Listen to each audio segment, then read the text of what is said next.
Ang nagmahal ng maling tao ay hindi ibig sabihin na mali ka, kundi hindi lang sila karapat-dapat. Kaya huwag mong sirain ang sarili mo dahil dito. Patuloy na mamuhay ng may kabutihan at sinseridad, at darating ang tamang pag-ibig sa tamang oras. Ito ang mensahe ng pelikula ngayong araw. Ang Destiny, si Tien Nguyen, isang mabait na babae, ay galing lang sa matinding emosyonal na sakit nang ipinagkanulo siya ng kanyang kasintahan. Ang kanyang puso ay sugatan at ang kanyang kaluluwa ay nalulumbay. Upang tulungan siyang bumangon, inaya siya ng kanyang matalik na kaibigan na magpakawala ng sama ng loob sa isang marangyang masquerade party, kung saan puno ng magaganda gwapong tao. Pareho silang nakasuot ng maskara at sumama sa masayang kapaligiran. Ngunit ang matalik na kaibigan ay labis na nag-enjoy sa mundo ng mga gwapong lalaki at naiwan si Tien Nguyen na nag-iisa. Habang naghahanap ng pagkain para sa kanyang gutom, nilapitan siya ng isang hindi kilalang lalaki na may masamang balak. Si Tien Nguyen ay natakot at tumakbo palayo, hindi sinasadyang pumasok sa silid ni Etienne Nth, isang sikat na bituin na nasa gitna ng krisis sa karera. Hindi niya inaasahan na ang una nilang pagkikita ay magiging napakakomplikado. Nang makita ang isang estrangherong babae na may maskara na pumasok sa kanyang silid, agad niyang naisip na ito ay isang die-hard fan o isang paparazzi. Na walang pag-aatubili, tinukso siya ni Teen Nth na tanggalin ang kanyang maskara. Iniisip na nagpapanggap siyang inosente upang lapitan siya, ngunit hindi basta-basta si Tien Nguyen. Nagalit siya at sinabihan siya na isa siyang pervert. Pagkatapos ay sinipa niya siya ng malakas na nagdulot ng matinding sakit sa sikat na bituin. Pag-uwi sa bahay, agad na humingi ng paumanhin ang kanyang matalik na kaibigan. Galit na galit si Tien Nguyen, ngunit nang makita ang plato ng nakakatuksong pagkain, nanaig ang pagpapatawad. Kaya, kinaumagahan, dali-dali siyang pumunta sa Kien's Media Company, kung saan siya ay nag-eksperimento sa loob ng ilang araw. Nag-aalala siyang matanggal dahil sa kanyang pagiging huli, hindi siya mapakali, ngunit sa kanyang sorpresa, walang sinuman ang nagalit. Ang team leader ay agad na binigyan siya ng isang malaking gawain, ang paggawa ng isang dokumentaryo tungkol kay Teen Nth, isang idolo na may higit sa 5 milyong tagahanga. Ipinangako ng team leader na kung maganda ang kanyang pagganap sa proyektong ito, si Tien Nguyen ay tatanggapin bilang isang opisyal na empleyado. Masaya siya, iniisip na nakakakuha lang siya ng isang pambihirang pagkakataon upang baguhin ang kanyang buhay. Nang walang pag-aatubili, agad siyang nagsimula sa kanyang gawain.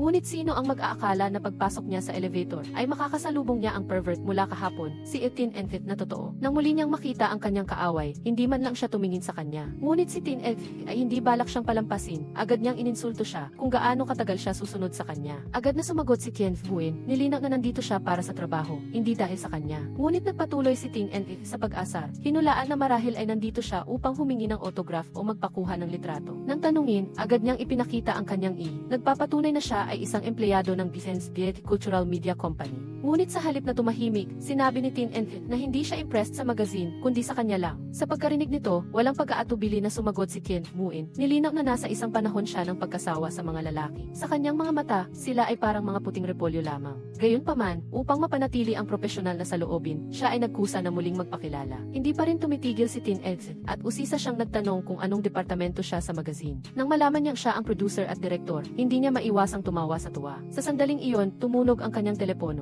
Tumawag ang kanyang manager na si KFDD upang kumpirmahin na pumayag siyang makipagtulungan sa Kien's Magazine. Sinamantala ni Tien Nguyen ang pagkakataon upang ilahad ang katotohanan. Naniniwala ka na ba ngayon? Tanong ni Teen Nth, anong klaseng pelikula ang balak mong gawin? Nang marinig niya ang seryosong paglalahad ng kanyang plano, hindi pa rin niya pinalampas ang pagkakataon na asarin siya. Hindi ba gisawa ka na sa mga lalaki? Balak mo bang gumawa ng pelikula at maging isang babaeng tagahanga? Si Tien Nguyen ay nanatiling matatag, nagpapatunay na siya ay isang profesional na tao, at ganap na kayang panatilihin ang profesional na distansya kapag nagtatrabaho. Pumayag si Teen Nth sa paggawa ng pelikula, ngunit agad siyang nagtakda ng mga kondisyon. Ang schedule at nilalaman ay nakasalalay sa kanyang mood araw-araw. Ang lahat ng pagsasaayos ay nasa desisyon niya. Sinubukan ni Tien Nguyen na maging matyaga. Tanggapin, ngunit nagbigay din ng kabaliktaran na kondisyon. Gusto niyang maging eksklusibong producer. Susundin ang lahat ng pagsasaayos, ngunit dapat ay may kontrol siya sa nilalaman at aprobahan ang huling produkto. Medyo nagulat si Teen Nth, pagkatapos ay tumawa at sinabing iyon ay halata naman. Ito ba ang unang pagkakataon na nakatrabaho niya ang isang artista?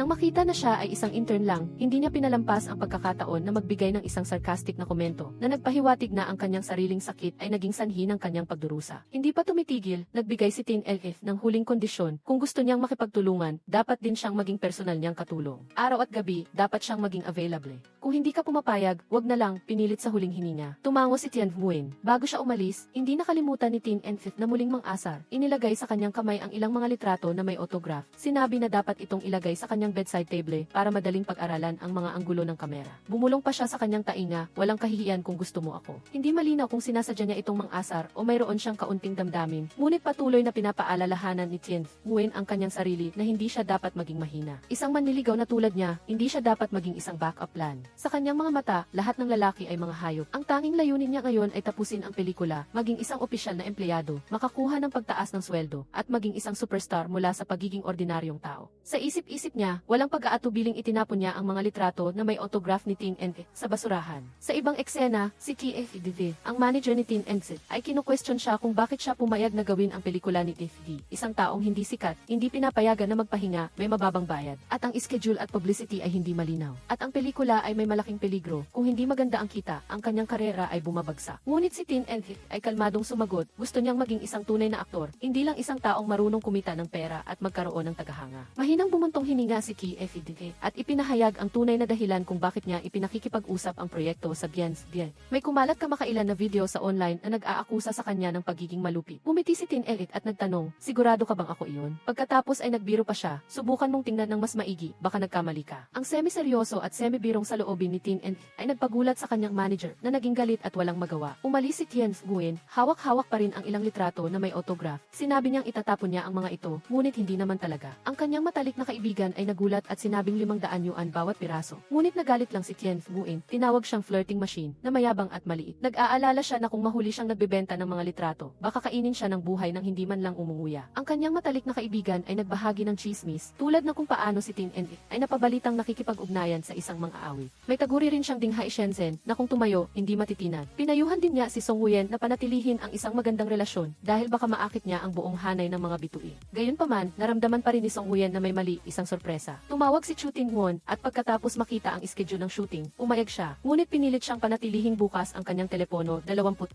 paghahatid ito. At sagutin ito kapag tumawag siya dahil sa mga eksklusibong balita. Nagtiis siya, ngunit nagtakda rin ng mga kondisyon. Ano man ang ginagawa niya, dapat silang magpanatili ng distansya at kumilos ng maayos. Muling nagbiro si Chu Ting-won, paano kung nasa panganib ka at tumakbo sa aking mga bisi? Agad siyang tumanggi, walang mangyayaring ganoon. Hindi ako naniniwala sa pag-ibig dahil kapag nakuha na ng mga lalaki ang gusto nila, nagiging halimaw sila. Tumango siya ng walang emosyon na nagsasabing hindi rin siya naniniwala sa pag-ibig. Tunay na magkasundong magkasalungat sa pagkawala ng tiwala. Nagsimula ang unang araw ng shooting. Isang matandang babae ang biglang lumitaw na may seryosong mukha at dumiretso kay Tin En. Inakala ni Tien Nguyen na siya ay isang mayaman na sponsor. Ngunit siya pala ang kanyang totoong ina. Sinisi niya siya ng husto dahil hindi siya bumalik upang magmana ng negosyo ng pamilya. Sa loob ng maraming taon na pagiging artista, mayroon na bang kumilala sa iyo? Mayroon ka bang anumang karapat-dapat na parangal? Si Tin En ay nanatiling kalmado at sinabing makakamit niya ito. Ang kanyang ina ay labis na nagalit at tumalikod. Si Tin En ay tumingin kay Tien Nguyen at nagtanong, nakuha mo na ba? Nakuha na niya ito at balak niyang ilagay sa pelikula ang eksena ng isang artista na sumusubaybay sa kanyang pangarap sa kabila ng pagtutol dahil sa tingin niya ay nakaka-inspire ito. Ngunit kinuha ni Tin En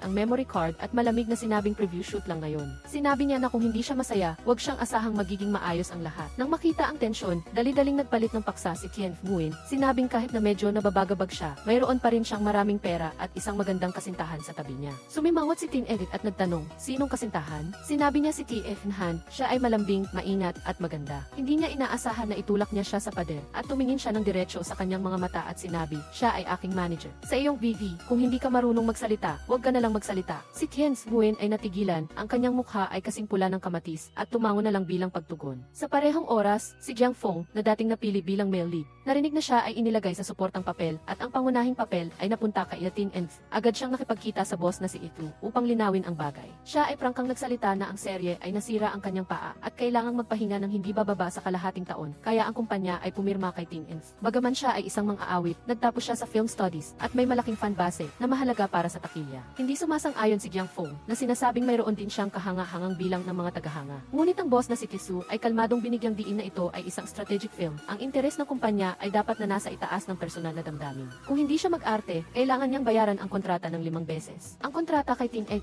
ay kakanselahin lamang kung mayroon siyang malubhang iskandalo. Wala nang atrasan, pumayag si Jiang Fong at umalis ng mabilis. Samantala, matapos lampasan ni Tien Nguyen ang mga die-hard fans ni Tin En upang magpatuloy sa paggawa ng dokumentaryo, hinila siya nito upang maging co-star. Bumulong siya, tulungan mo ako ngayon at tutulungan din kita sa hinaharap. Parang isang love story, ngunit ito pala ay isang patibong. Kinailangan niyang subukan ang script ng may pasensya. Habang nag-i-eksena sila ng pag-ibig, lahat ng nasa set ay namangha. Ang kanyang mga mata ay tumitingin ng malalim sa kanya. Ang kanyang boses ay tulad ng tubig na dumadaloy. Bawat linya ay matamis na parang siya ay nagtatapat. Agad na pumalakpak ang mga manonood ng tawagin ng direktor ang kot. Pinupuri ng ilan ang kanilang pagganap, habang ang iba ay nagbubulungan, bakit parang totoo ang pag-arte nila? Paglabas, hindi mapigilan ni Tien Nguyen na magtanong, sinadya mo yun, di ba? Umiti lang si Tin Ekik at ginawa ang eksaktong ginawa niya kanina. Nagtanong, napasok ka na ba sa role? Ang tanong na ito ay nagpalito sa kanya hanggang sa hindi siya makasagot. Pagkatapos ng ilang araw, ibinalik niya ang recording sa kanyang supervisor. Sinabi ng team leader na ang paraan ng pagkuha ay hindi profesional, kulang sa structure at drama, at hinula ang babatikosin ng mga eksperto. Ngunit sa kabaligtaran, ang direktor ay impressed. Sinabi niya na ang video ay may tunay na emosyon na kayang hawakan ang puso ng mga tao. Agad niyang inaprubahan ang pagtaas ng budget para sa proyekto at hiniling sa koponan na magtuon ng pansin sa emosyonal na buhay ni Tin Ens. Sinabi niya na ito ay isang gintong pagkakataon na dapat nilang samantalahin upang maging headline ang balita. Patuloy na kinukunan ni Tien Nguyen ang pang-araw-araw na buhay ni Tin Ens. Habang nagpapalit siya ng damit, sinamantala niya ang pagkakataon upang ayusin ang anggulo ng kamera nang biglang dumating ang team leader. Ginawa niyang dahilan na siya ay inutusan ng direktor ng entertainment at sinamantala niya ang pagkakataon na yakapin siya mula sa likod, nagpapanggap na nagtuturo ng diskarte sa pagkuha ng pelikula. Nagpumiglas siya sa takot ngunit hindi siya makatakas. Sa sandaling iyon, lumabas si Tin Engsen. Nakita ang eksena at malamig na hinigpitan ang pulso ng team leader. Dali-daling nagpaliwanag ang team leader na siya ay isang editor-in-chief lang na dumating upang magbigay ng profesional na suporta at sinabing ang lahat ay isang hindi pagkakaunawaan.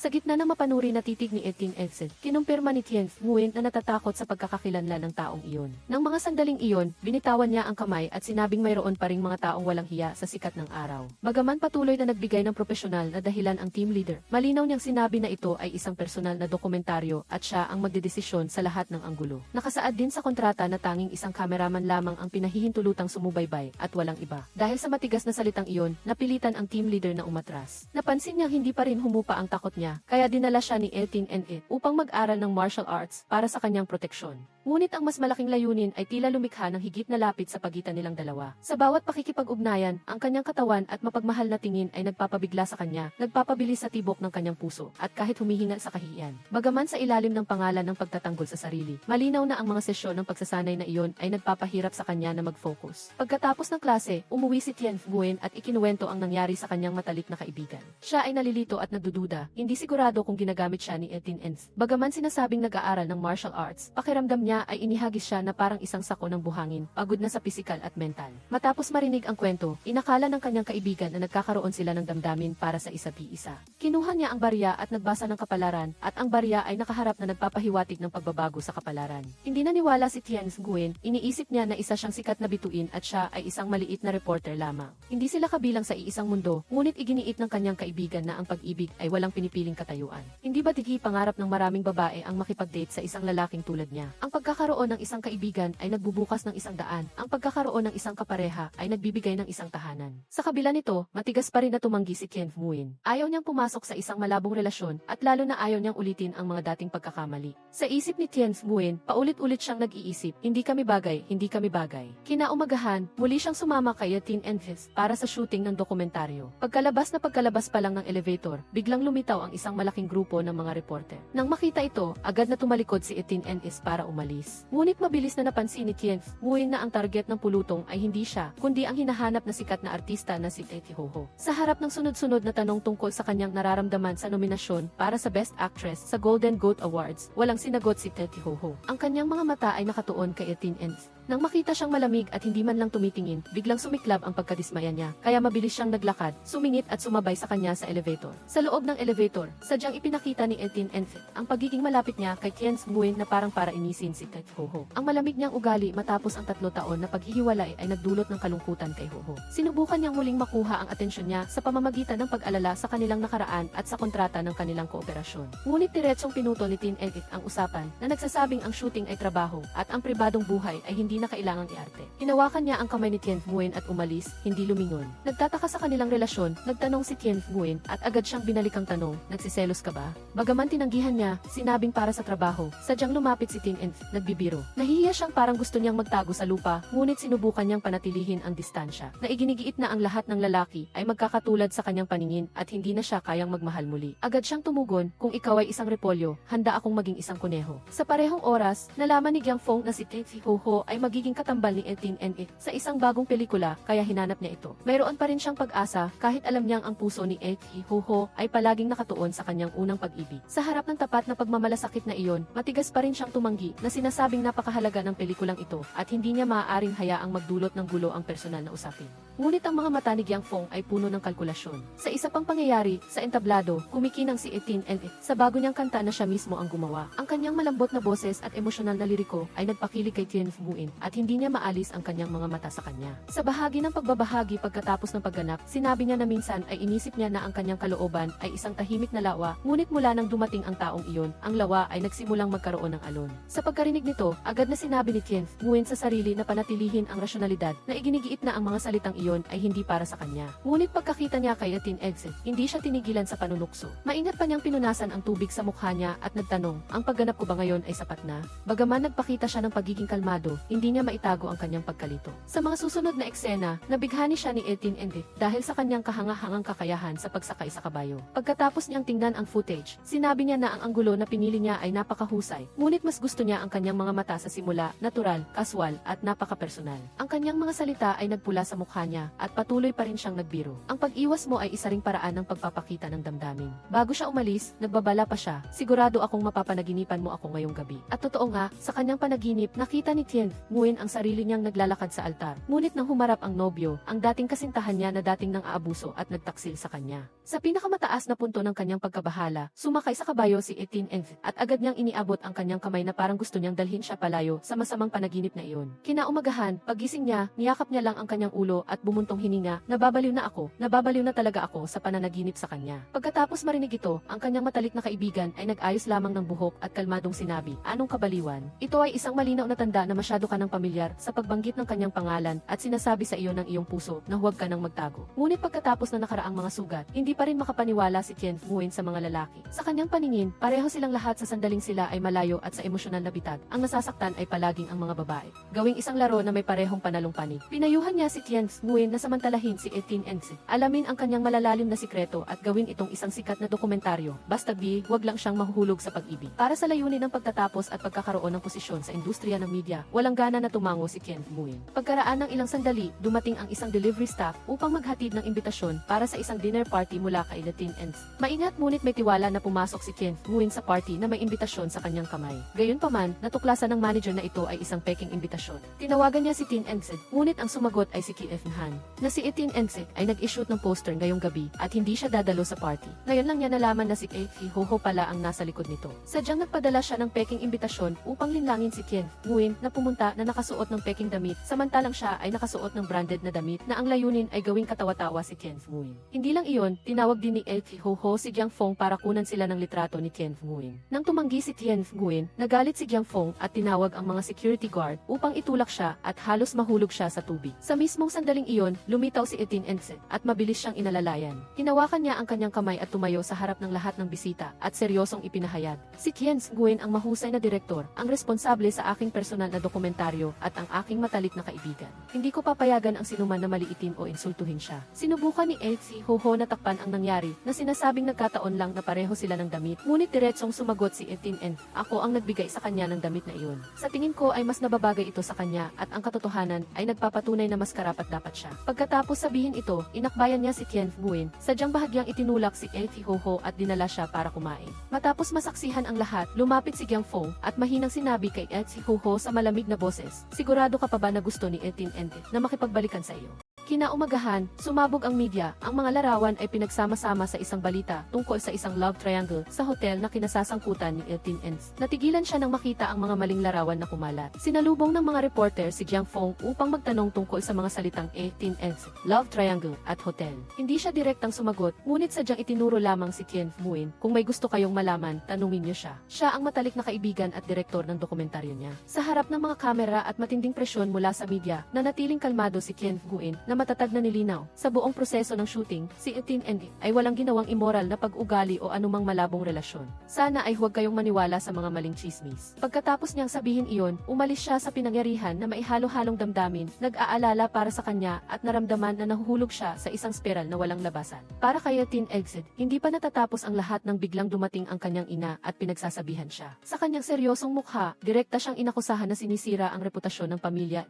Ang tanong niya ay parang kutsilyo, kung buhay pa ang iyong ama, magagawa ba siyang itaas ang kanyang ulo at tingnan ang kanyang anak? Kalmado siyang sumagot, kung buhay pa si Itay, maniniwala siya na wala akong ginagawang immoral. Ngunit ang mga salitang iyon ay tumama sa pagmamataas ng kanyang ina at inakala niya na lihim siyang tinutuya. Patuloy niya siyang inakusahan ng pagiging pabaya na ginagamit ang pagiging artista bilang takip para malayang ituloy ang isang bagay na hindi dapat. Pagkatapos ay direkta siyang nagbigay ng kondisyon kung gusto niyang tulungan siya ng pamilya na lutasin ang bagay na ito. Kailangan niyang agad na talikuran ang sining, bumalik sa kumpanya ng pamilya at sumunod sa mga plano. Nang tumahimik siya at hindi lumaban, sinampal niya siya bago umalis at nakita ni Tien Muin ang lahat. Nagmadali siyang lumapit na may mga mata na puno ng pag-aalala. Nang tanungin niya kung nasaktan siya, ngumiti lang siya, nakakahiya na nakita mo ito. Ang mga salitang iyon ay nagpaiyak sa kanya. Ikinuwento niya na noong maliit siya, sinasampal siya ng kanyang ama gamit ang tsinelas at nang lumaki siya, naintindihan niya na ang mga magulang kahit minsan ay mapilit ay gusto lang na mamuhay ng maayos ang kanilang mga anak sa paraan na alam nila. Ngunit pagkatapos ay malumanay siyang nagdagdag, nasa panig din ako dahil hinahangaan ko ang mga taong nangahas na magpasya sa kanilang sariling kapalaran. Para sa akin, hindi mo kailangang magbago para kanino man, sapat na ang mamuhay ng walang kahihiyan. Ang mga taos pusong salita ay nagpahiya at nagpadama ng damdamin kay Tin Ens. Sinabi niya, ang bawat landas ay may mga tinik, ngunit ang paglalakbay ay nakasalalay sa lakas ng loob ng taong naglalakad. Paglabas sa silid, nakasalubong ni Tien Muin ang manager na si T.F. Han. Malamig siyang nagtanong kung bakit siya naroroon kung wala naman silang schedule sa araw na iyon. Malumanay na sumagot si Tien Muin, nandito ako para magbigay ng aliw bilang isang kaibigan.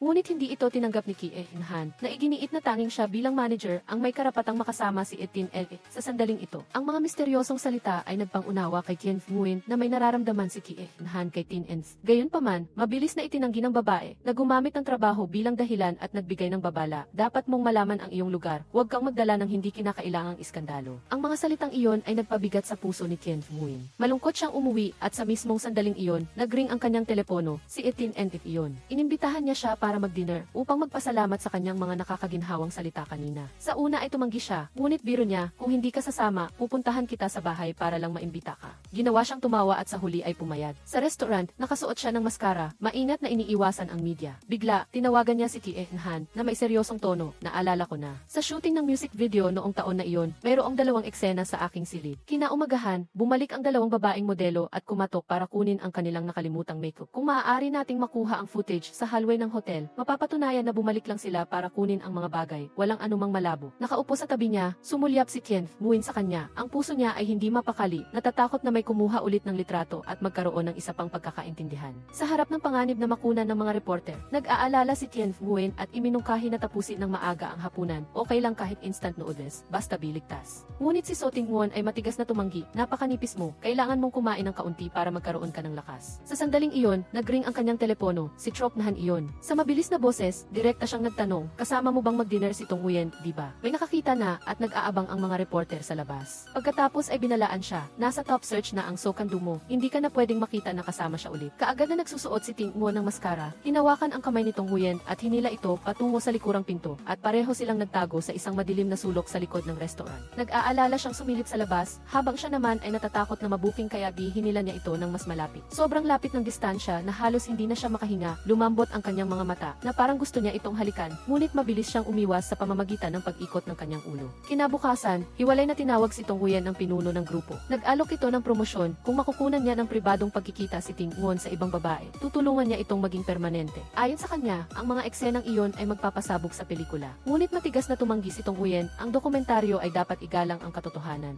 Hindi ganoong klase ng tao si Ting Nguyen, hindi ako pwedeng mag-imbento. Napangiti ang pinuno ng grupo, sa mundo ng media, ang interes ang pinakamahalaga. Kung gusto mong mabuhay, kailangan mong yapakan ang iba, huwag kang maging inosente. Pagkatapos ay kinutya siya nito, ang mga lalaking tulad ni Ting Nguyen ay hindi mapagkakatiwalaan, mag-ingat ka na maloko sa magandang mukha. Kasabay nito, sa set ng pelikula, natagpuan ni Ting Nguyen ang isang hikaw na nahulog sa ilalim ng upuan. Kaagad na lumitaw si Lam Hao-hao sa likuran niya, may kahulugan ang boses, nahanap mo na. Iyan ang hikaw na ibinigay ko sa iyo sa unang date natin. Binalikan niya ang mga lumang alaala, na ikinuwento na lagi niya itong daladala upang paalalahanan ang kanyang sarili sa pangarap na maging artista na siya mismo ang nag-udyo. Ngunit malamig narinig na pinutol siya ni Ting Won, ang nakaraan ay dapat manatili sa nakaraan. Napagtanto ang kabiguan, agad na binago ni Hao Hao ang kanyang diskarte, na nagmungkahi na ipahayag sa publiko na mahal pa rin nila ang isa't isa, upang matulungan niya itong malampasan ang iskandalo. Ako lang ang nababagay sa iyo, ang parehong uri ng ulap ay nagtatagpo. Kaya di pumasok si Tong Huyen at nakita ang lahat. Tumalikod siya at umalis, habang mabilis siyang tumakbo ni Ting Won para magpaliwanag. Ngunit malamig na sumagot si Tong Huyen, wala akong kinalaman sa iyo, hindi mo kailangang magpaliwanag. Muling nagpanggap na pala kaibigan si Lam Hao Hao. Humingi ng tawad at inalok siyang makipagtulungan sa paggawa ng pelikula. Ngunit mariing tumanggi si Tong Huyen, gumagawa lang ako ng dokumentaryo para kay So Ting Won, hindi ako tumatanggap ng ibang proyekto. Pagkatapos, inilabas siya ni Ting Won na ipinaliwanag na si Hao Hao ay isang dating kasamahan na matagal na nilang hiwalay. Sinabi niya na kailangan niyang dumalo sa isang party ngayong gabi at balak sana niyang bigyan siya ng day off. Ngunit iminungkahi niyang sumama na lang siya upang hindi masayang ang oras. Pumayag siya ngunit pinapangako siyang huwag uminom ng alak, ngunit siya mismo ay hindi makainom.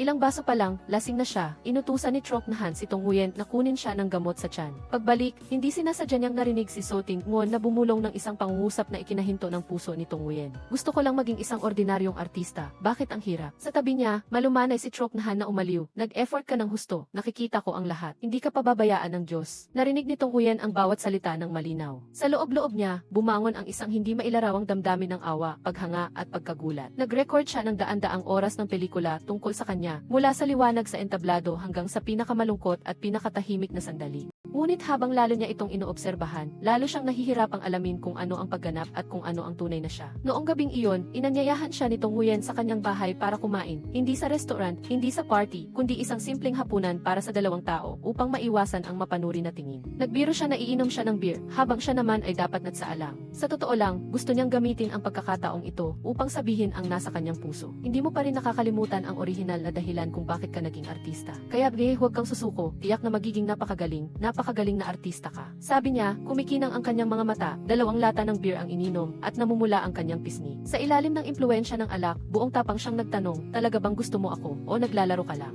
Ako ba ang taong gusto mong manalo o isang katrabaho lang? Nang hindi na naghihintay ng sagot, hindi inaasahang yumuko siya at hinalikan siya sa pisngi at pagkatapos ay nalasing at nakatulog sa kanyang mga bisig. Tahimik siyang binuhat ni Ting Won sa kwarto at pagtingin sa kanyang inosente at walang depensang mukha, hindi sinasadyang umiti siya. Kinabukasan, pumunta pa rin si Tong Huyen para mag-shooting, ngunit nahihiya pa rin siya sa pagkalasing niya noong nakaraang gabi. Nang makita ang kanyang nerbiyos na mukha, biro siyang umiti, hindi mo ba naaalala ang nangyari kagabi? Mahiyain siyang sumagot, wala akong naaalala, nagka-amnesia ako. Ngunit ang kanyang mga mata ay nagsasabi ng iba. Lumapit si Ting Won, dahan-dahang hinawakan ang kanyang kamay, at mahinang sinabi, kung hindi ka pa handa, maaari pa kitang bigyan ng oras. Ang mga salitang iyon ay nagulat kay Tong Huyen. Ang mga lumang alaala ay bumalik, ang matatamis na salita ng kanyang dating kasintahan. Ang mga pagkakataon na siya ay naging mapagtiwala at nasaktan. Lumabas ang kanyang katinuan, bigla siyang tumapak sa paa ni Ting Won. Tiningnan siya, So Ting Won, itigil mo ang laro ng pangangaso. Ayoko maging biktima mo, ikaw naman loloko. Tumalikod siya, namumula ang mga mata, at nagpatuloy, kapag ang isang lalaki ay madaling makakuha ng isang bagay, hindi nila ito pinahalagahan. Ako ay isang estranghero lang, hindi ako nababagay sa mundo mo. Gusto ko lang mabuhay ng payapa. Lumapit si So Ting Won, sinsero ang kanyang mga mata, at mahinang sinabi, seryoso ako. Napahinto si Tong Huyen, at nanginginig ang bawat pintig ng kanyang puso. Ngunit napigilan pa rin siya ng kanyang katinuan, bumalik siya, sabihin mo, ano ba talaga ang gusto mo sa akin? Nang hindi nakarinig ng sagot, tumalikod siya at tumakbo, gulo ang kanyang isip. Mag-isang nakaupo sa hagdanan, tahimik na bumuhos ang kanyang mga luha, bumalik ang mga lumang alaala. Noong araw na iyon, dahil din sa mga salitang mahal kita, kaya ibinigay niya ang lahat at sa huli ay nakatanggap lamang ng malupit na pag-iwan. Ngayon, hindi na niya hahayaan ang sarili na magkasala muli, lalo na sa isang sikat at perpektong tao, tulad ni So Ting Won. Kahit nagulo ang kanyang puso, sinubukan pa rin niyang bumalik sa trabaho. Ngunit sa sandaling binuksan niya ang pinto, natigilan siya, kakatanggal lang ni So Ting Won ng kanyang damit, nakalantad ang kanyang itaas na bahagi ng katawan at handa ng maligo.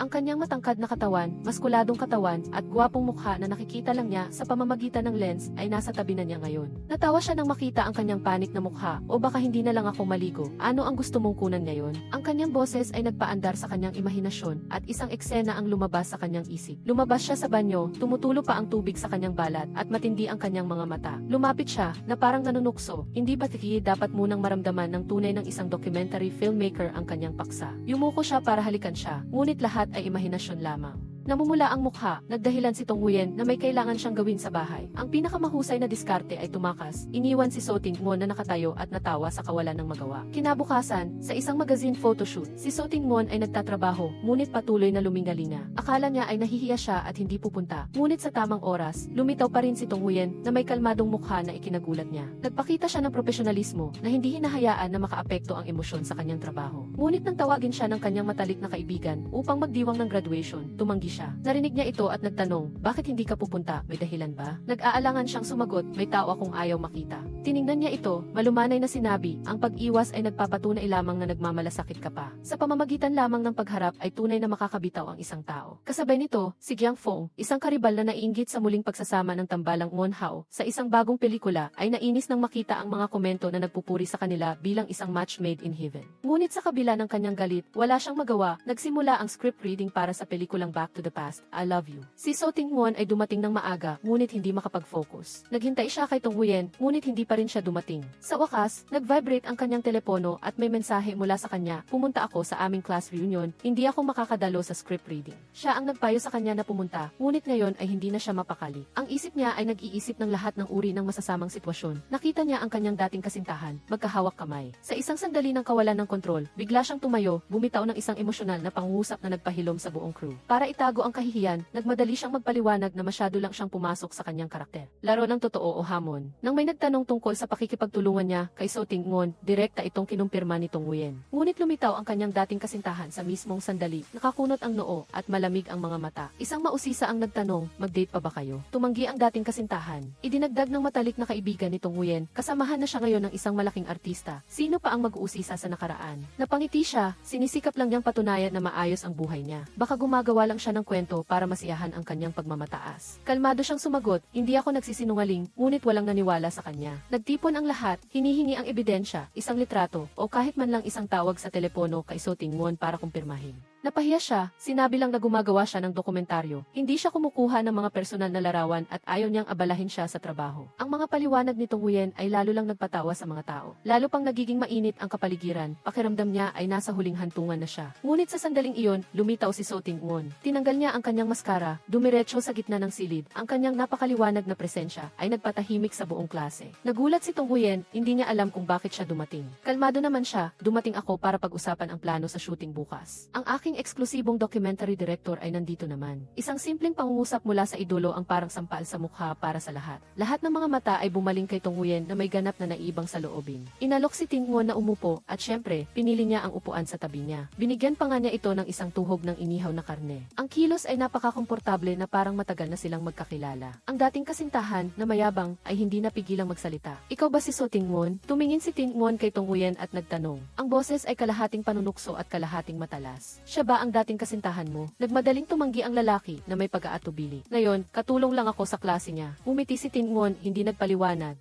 Tumayo siya para sumunod sa kanya, iniwan ang mga bulungan sa likuran. Ang mga tingin ay puno ng paghanga at pag-aalinlangan dahil nakalimutan nilang humingi ng autograph at kumuha ng larawan kasama si So Tingwon. Nang gabing iyon, inihatid siya ni So Tingwon sa bahay. Sa harap ng pinto, nagpasalamat si Tong Huyen. Salamat, kung wala ka ngayon, baka hindi ako naging matapang para harapin ang nakaraan. Tiningnan niya ito, dahan-dahang nagtanong, handa ka na bang bitawan ang mga taong nakasakit sa iyo para buksan ang puso mo sa akin? Nag-atubili siya at pagkatapos ay umiwas sa kanyang mga mata, nagmamadaling pumasok sa bahay nang walang sagot. Mag-isa sa kanyang silid, nakaupo siya, tuliro na nakatingin sa kanyang kamay, lumilitaw sa kanyang isip ang malambing at mainit na mga imahe kasama niya. Hindi niya alam kung ano ang pakiramdam na ito, alam lang niya na lumalaki ito sa kanyang puso. Tumunog ang doorbell, akala niya ay nakabalik na ang kanyang matalik na kaibigan. Binuksan niya ang pinto nang walang pag-aalinlangan, ngunit biglang, pumasok si So Tingwon, itinulak siya sa pader at hinalikan siya ng mariin. Nagulat siya, mahinang lumaban, ngunit hindi na siya lumaban pa. Ang lahat ng emosyon na matagal nang pinigilan ay tila sumabog.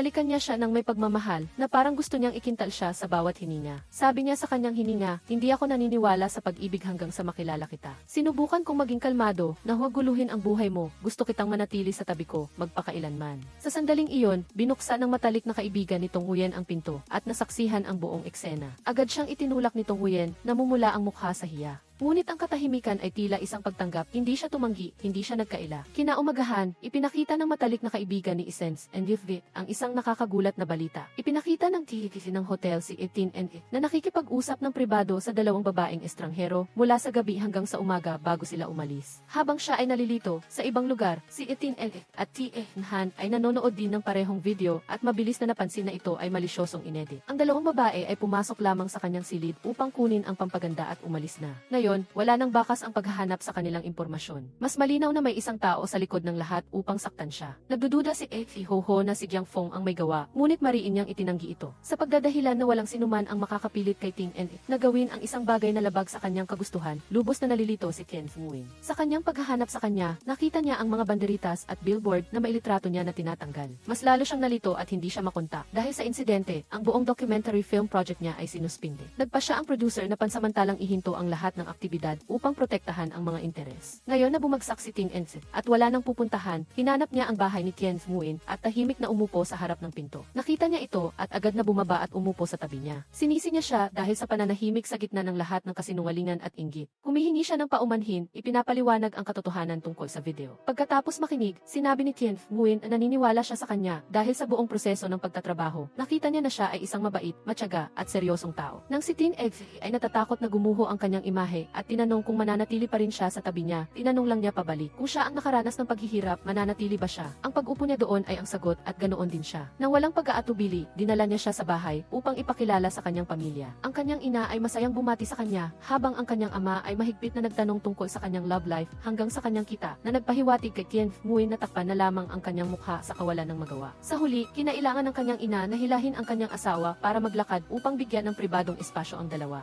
Noong gabing iyon, magkasama sina Ken Fuin at Etienne and It na nakaupo sa duyan sa bakuran, kumakain ng pakwan habang nag-uusap parang mga ordinaryong tao. Kahit hindi siya makapaniwala na ang isang malaking bituin na tulad niya ay makakaupo ng tahimik, hindi pa rin niya napigilan ang sarili at umamin na gusto niya ito. Ang taos-pusong pag-amin ni Ken Fuin ay biglang nagpaalala kay Tin and It ng kanyang unang pag-ibig kay Et Ho. Noong estudyante pa sila, siya ay kilala dahil sa kanyang talento, habang si Ho ay isang baguhan pa lamang sa industriya. Minsang lumapit sa kanya si Ho na lumuluha, sinasabing hindi siya karapat-dapat sa kanya, at kahit na inalo niya ito, kalaunan ay natuklasan niya ang pagbabago ng kanyang puso. Ang unang pag-ibig na iyon ay natapos nang hindi dumalo si Ho sa mahalagang pagtatanghal na pinaghandaan nilang dalawa at umamin na ang pagmamahal sa showbiz ay isang ilusyon lamang. Ngayon, nang marinig ang pagpapahayag ni Ken Fuin, tumahimik lamang si Tin and It. Kinaumagahan, tahimik siyang umalis at nag-iwan lamang ng mensahe na kailangan niyang ayusin muna ang kanyang mga problema. Mahirap para sa kanya na makalusot sa mga paparazzi at makauwi. Si T.E. Han ay tinanong siya kung saan siya magdamag. Naiinis siyang inulit na palagi siyang tahimik na sumusuporta at nagsasakripisyo para sa kanya sa loob ng 3 taon at hindi kailanman nakatanggap ng pagmamahal mula sa kanya.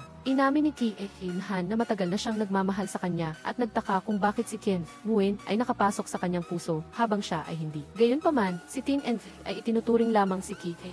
Han bilang isang mahusay na kasamahan, isang mahalagang kasama sa kanyang masining na paglalakbay. Pinahahalagahan ni Tin and It ang dedikasyon ni T.E. Han, ngunit naiintindihan niya na ang pasasalamat ay hindi pag-ibig. Wala na siyang sinabing ano paman at umalis, habang si Ken Fuin ay nagsimulang mag-alinlangan sa hindi malinaw na relasyon nila. Siya ang unang kumilos, ngunit nang gusto niyang magsimula ng isang seryosong relasyon, naging malayo at malamig siya. Ibinahagi niya ang pagkalito kay Effie, ang kanyang matalik na kaibigan, at tumanggap ng payo na pansamantalang itigil ang komunikasyon at panatilihin ang distansya. Gayunpaman, ang kanyang pananahimik ay nagdulot pa rin ng pagkabigo at pagkalito sa kanya. Pagkatapos ng maraming pag-iisip, nagpa siya siyang mag-text at tanungin kung nakatulog na siya. Sumagot si Tin and It na nawalan ng kuryente sa bahay niya. Hinanap siya ni Ken Fuin at nalaman na ang buong lugar ay may ilaw, maliban sa kanyang kwarto. Mabilis niyang inayos ang electrical system, ngunit hindi pa rin niya mapaandar ang ilaw. Sa madilim na espasyo, binigyan niya siya ng kahon ng ice cream at bumuntong hininga, kung hindi mo ito kakainin, matutunaw ito. Tinatanong siya ni Ken Fuin kung ano ang kinatatakutan niya at umamin siya na hindi niya naunawaan ang kanyang mga damdamin at hindi pa siya handa para sa pag-ibig. Nabigo siya, naaalala ang mga salita niya na nagpagaan sa kanyang loob upang magbukas, ngunit ngayon ay bumabalik siya. Gayunpaman, hindi siya sumuko, binuksan niya ang switch na sinadya niyang iwan na nagpasindi sa silid. Sinabi niya na ang mga paghihirap sa buhay, na tila malaki, ay sa katunayan ay mga maikling sandali lamang na kailangan nating magkaroon ng sapat na lakas ng loob upang malampasan. Tinanong niya siya kung kaya niyang maging mas mahina kaysa sa isang babaeng tulad niya. At sa huli, nagbigay si Tin Exis ng isang simple, ngunit taos-pusong sagot. Hindi napigilang umiyak si Tien Nguyen dahil sa relief, niyakap siya na parang niyayakap ang isang sinag ng pag-asa na matagal na niyang hinihintay. Sa huli, nagsagawa si Tin Exis ng press conference upang itama ang lahat ng chismis sa social media. Direkta niyang ibinahagi na ang lahat ng mga larawan at impormasyon na kumakalat ay produkto ng pag-edit at hindi sumasalamin sa katotohanan.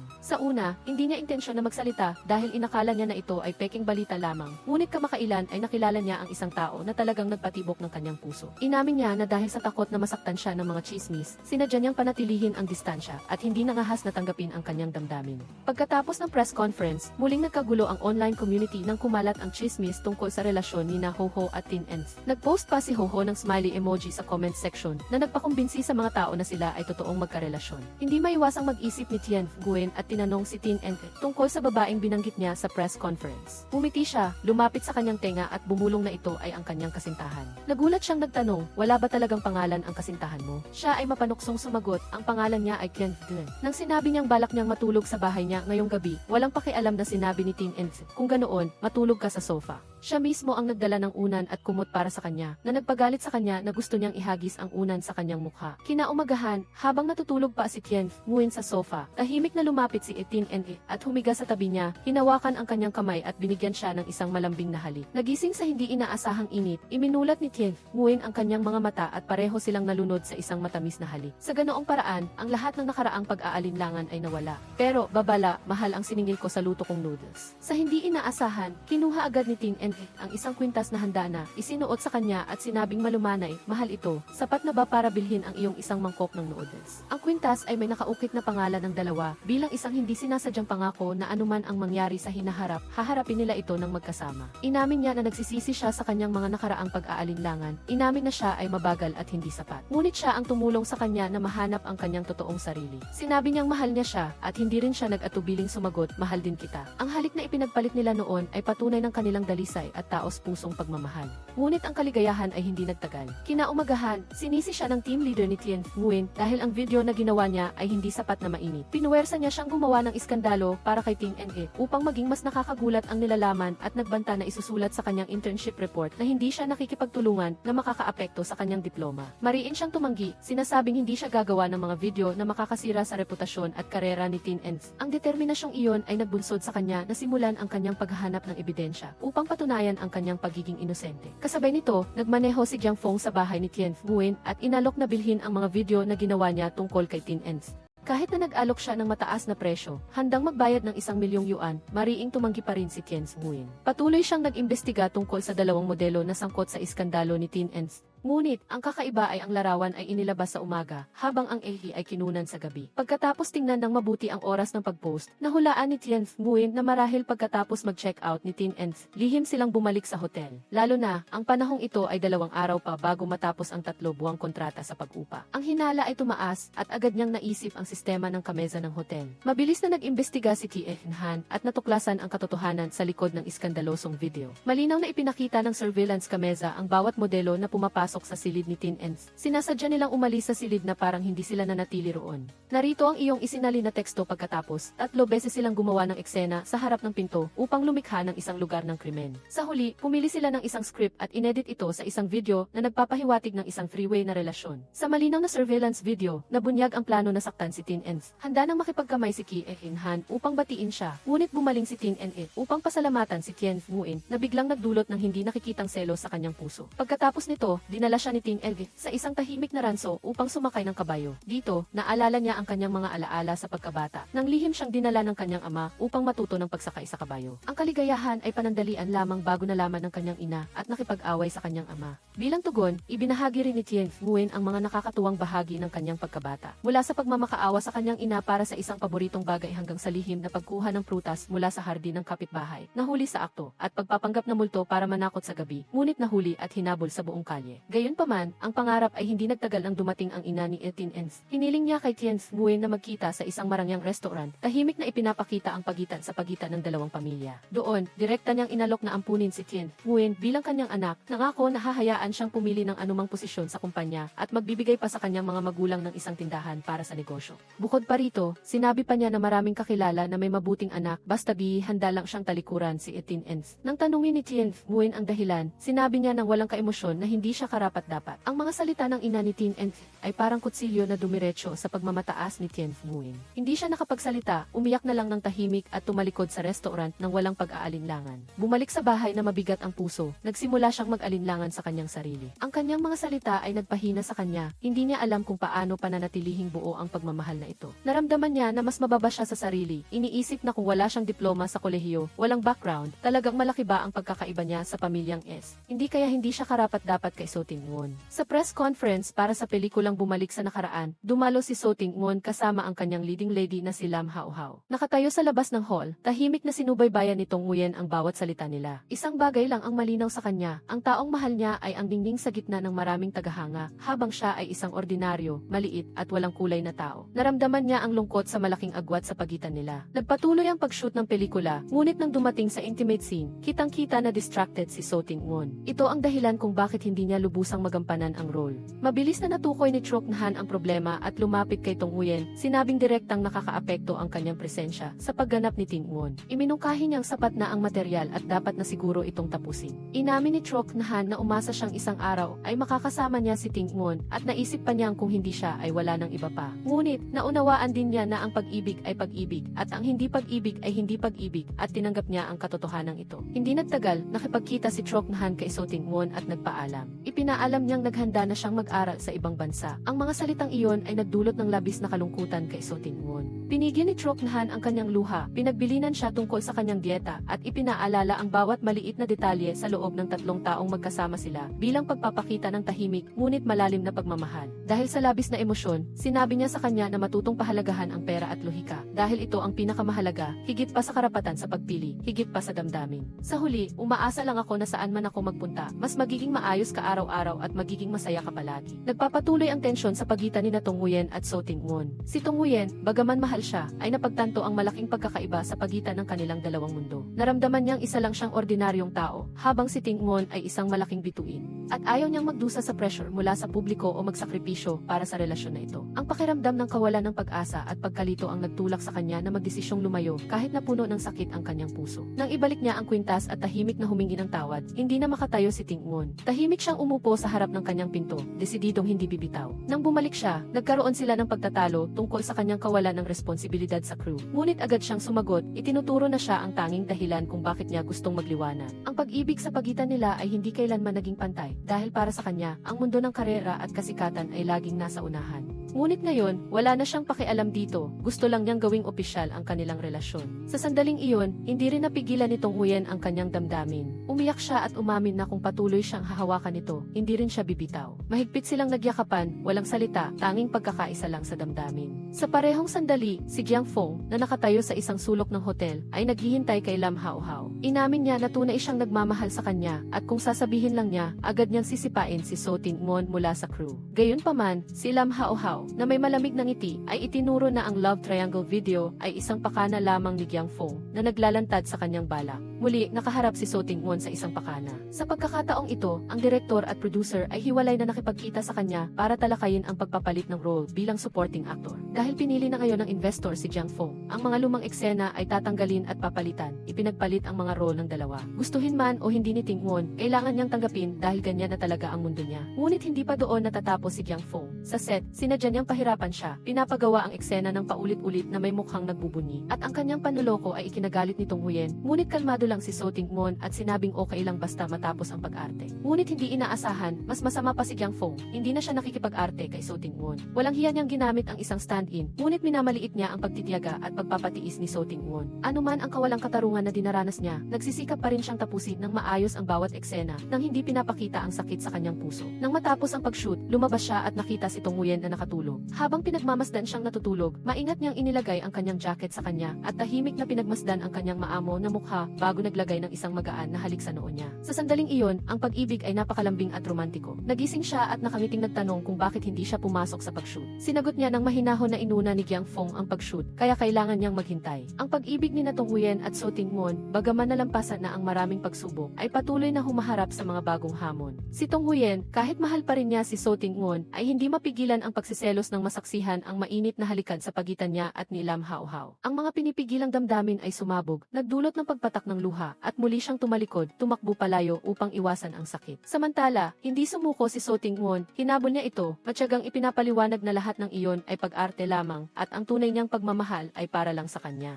Nagdusa siya sa maraming kawalang katarungan, ngunit para sa kanya, hindi siya sumuko at patuloy na ginawa ng mahusay ang kanyang trabaho. Kahit na nalaglag siya sa isang supporting role, sinikap pa rin niyang tapusin ang bawat eksena ng mailubos na profesionalismo. Nang bumalik si Tong Huyen sa kanyang silid, pinanood niya ang mga eksena sa araw na iyon at napagtanto niyang masyado siyang pabigla-bigla. Naramdaman niyang labis siyang nagduda sa kanya dahil lamang sa isang maikling sandali. Ang pagmamahal ni So Tingwon para sa pag-arte ay napakalaki at naunawaan niyang ang kanyang sakripisyo at pagsisikap ay karapat-dapat sa kanyang tiwala. Gayunpaman, sa kaibuturan ng kanyang puso, hindi niya maiwasan ang pakiramdam ng kawalan ng katiyakan nang masaksihan ang iba pang mga intimate na eksena. Lalong tumindi ang sitwasyon nang maging usap-usapan ang video ng pagyayakapan ni Tong Huyen at Tingwon. At agad, si Tong Huyen ay tinawag na homewrecker habang si Tingwon ay pinaghihinalaang nangaliwa. Ang insidente ay nagpagalit sa producer na agad na kinwestiyon si Tingwon. Sinubukan niyang ipaliwanag ang katotohanan sa pamamagitan ng media, ngunit matigas na tumanggi ang producer na nagsasabing ang pagiging publiko ng kanilang relasyon sa ngayon ay lalo lang magpapagulo sa mga bagay.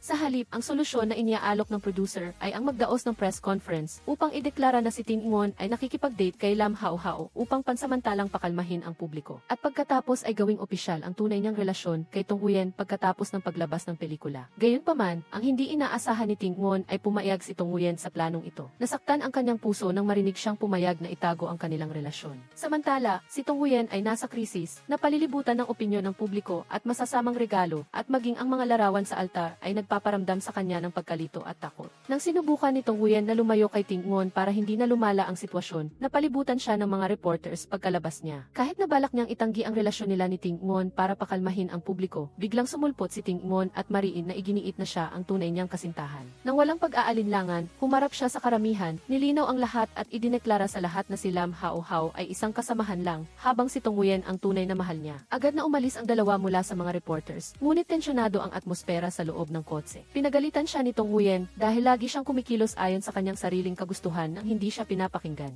Ngunit tumahimik si Tingwon at biglang hinila siya para sa isang mainit na halik. Kahit sinubukan niyang lumaban, ang halik ay tila isang katiyakan na nagpahirap sa kanya na tanggihan ang kanyang sinseridad. Nagpatuloy si Tingwon sa paghahanap kay Lam Hao Hao upang humingi ng tulong, nalinawin ang impormasyon sa pagitan nilang dalawa, ngunit ang sagot niya ay isang malamig na pagtanggi. Hiniling ni Hao Hao na bumalik siya sa kanya kung gusto niyang tulungan siya, ngunit mariing tumanggi si Tingwon na sinasabing walang kinalaman si Tong Huyen sa kanyang nakaraan. Matigas na idineklara ni Lam Hao Hao na pagsisisihan niya ang desisyong ito. Sa sandaling iyon, tumawag ang producer para ipaalam na nagpa siya ang investor na pansamantalang ihinto ang lahat ng shooting ni Tingwon hanggang sa humupa ang issue sa publiko. Kung hindi niya maaayos ang sitwasyon, papalitan siya. Nang umuwi sila, nakilala ni Tingwon at Tong Huyen ang kanyang ina na naghihintay na at humiling sa kanyang bumalik upang pamahalaan ang kumpanya kaagad. Tila gumuho ang lahat at si Tingwon ay nasa gitna ng kanyang karera, pag-ibig at mga panggigipit mula sa pamilya. Ang kanilang kwento ngayon ay hindi na lamang tungkol sa pag-ibig ng dalawang tao, kundi pati na rin sa pakikibaka upang panatilihin ang pagmamahalan na iyon sa isang komplikado at mapaghamong mundo.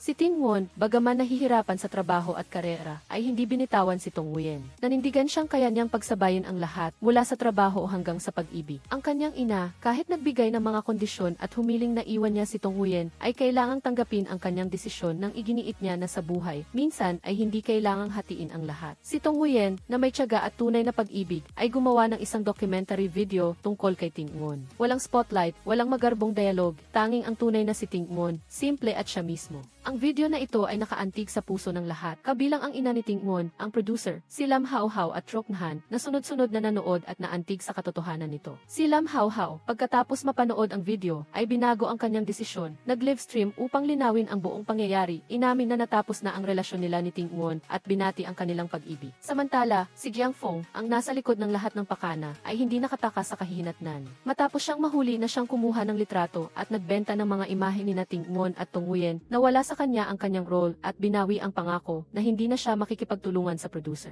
Bukod pa rito, haharapin niya ang batas para sa kanyang ginawa upang siraan si So Ting-won. Samantala, sina Tong Nguyen at So Ting-won sa kanilang tunay na pag-ibig at tiyaga ay nalampasan ang lahat ng pagsubok. Hindi nila kailangan ang kayamanan, kasikatan o posisyon para mapanatili ang kanilang pag-ibig, kundi ang paniniwala at pagpapahalaga sa isa't isa. At sa huli, sa araw ng Pasko, lumuhod si Ting-won at nag-propose kay Tong Nguyen. Umiyak siya at pumayag at magkasama silang haharap sa isang kinabukasan na puno ng kaligayahan. Ang kwento ay nagtatapos ng maganda na may isang dalisay na pag-ibig na lumalampas sa lahat ng pagsubok at mga paghusga ng lipunan. Isang bukas na pagtatapos para sa dalawang pusong nagmamahalan. Salamat sa panonood at huwag kalimutang i-like ang video na ito para suportahan ang channel.